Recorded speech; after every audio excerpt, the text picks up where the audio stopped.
অতি সামান্য অতি দৰিদ্ৰ পৰিয়ালৰ এজন ব্যক্তি তাৰ নাম শামীম আখতাৰ আৰু তেখেতে ইতিমধ্যে আমাৰ মাজত উপস্থিত আছে মই তেখেতৰ পৰা পোনপটীয়াকে কটাবাৰী ভাৰত টিভি পেজত শুনা পাইছো বহুতৰ মুখত যে আপুনি বহুত ধুনীয়াকে গীত গায় আচলতে আপুনি কেনেকুৱা ধৰণৰ গীত গায় হয় কথাটো ঠিকেই শুনিছে আপুনি মই অৰিজিত সিঙৰ জুবিন গাৰ্গৰ আপুনি প্ৰথমতে অলপ জুবিন গাৰ্গৰ এটা গীত অতি সুন্দৰ গীত ৰাইজে যাতে ভাল পায় বা উঠি অহা নতুন নতুন যি প্ৰজন্ম আছে সেই প্ৰজন্মসকলে ভাল পায় তাৰ কাৰণে অলপ গুণগুণাই দিয়ক প্ৰিয়াৰে প্ৰিয়াৰে কাদে হিয়াৰে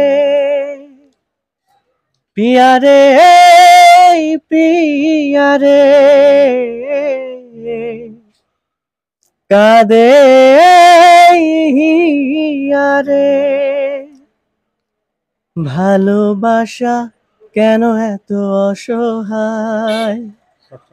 বুকে প্রেম মনে আশা নিভে যায় ভালোবাসা কেন এত অসহায় সঁচাকৈ ক'ব লাগিব তেখেতৰ মুখত যাদু আছে যাদুৰ কণ্ঠ তেখেতে ইতিমধ্যে গান গাইছে আৰু সকলোৰে মুখত জনপ্ৰিয় তেখেতৰ নাম শামীম আখতাৰ ইতিমধ্যে শামীম আখতাৰ আমাৰ তেখেতৰ মুখৰ পৰা আমি আৰু বেলেগ বেলেগ গীত শুনিবলৈ চেষ্টা কৰি আছো মই এতিয়া আপুনি বেলেগ এটা গীত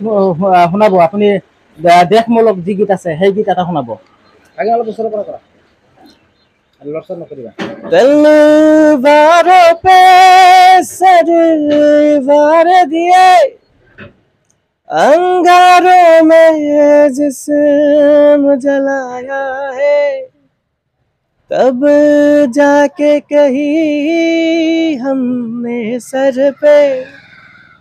ये कैसे श्रीरंग सजाया है সঁচাকৈ খুব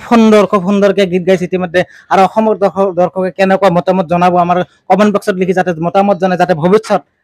আৰু এনেকে গীত গাব পাৰে যাতে ভৱিষ্যতলৈ আগবাঢ়ি যাব পাৰে তাৰ কাৰণে আমি